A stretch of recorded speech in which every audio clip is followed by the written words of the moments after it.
Erkatoy kelinlarim nima ish bilan band? Gulrayhon nima dedi ko'chada aytaymi? Nano, siz kelinlaringiz erkalatvoribsiz dedi. Nimaga erkalatvoribmansam? Sizga shuncha narsa zakaz qilishdi, erkalanib dedi. Mana erkatoy kelinlarim. Lekinchi ko'chadan lavashini men hech ham yeyolmayman-da.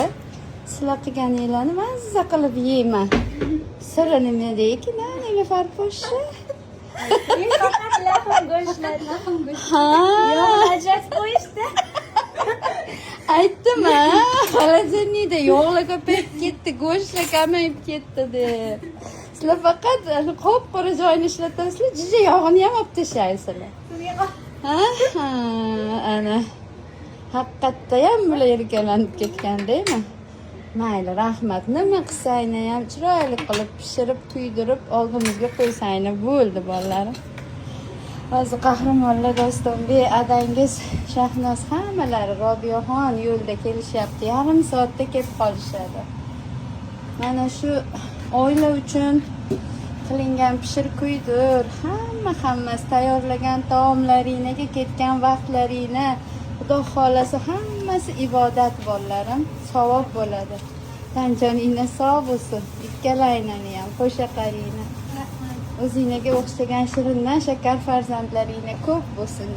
Gelinim gelinim güler yüzlü gelinim, gelinim gelinim şirin dilli gelinim. Boring hozir. Voy, Ichmay qo'yadi hozir. xalaqit bermang. Chiqqanga xalaqit bermang. Asiyaga nima olib kelding, Farida?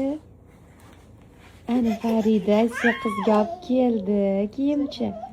Rahmat, Asiya. Doktor. Agar sizni o'sha qiz yaxshi ko'rib qolsa, ota-onasiga aytadi. Misol uchun, meni akamni ham, ukamni ham hokimning qizlari yaxshi ko'rib qolishgan va Hech qayerda aytilmagan sir aytilyapti. yaxshi ko'rib qolib, keyin ular bizga sovchilikka kelishgan. Oxirgi marta Dostonbek uylanmasdan oldin kelishganda $100,000 beramiz qalin puliga. Iltimos, shu anaqa musulmon dinini qabul qiladi va yaxshi kelin bo'ladi. O'zini ikkita xizmatkori bilan keladi uylarga. Dostonbek. degan Dostonbek yo'q dedilar.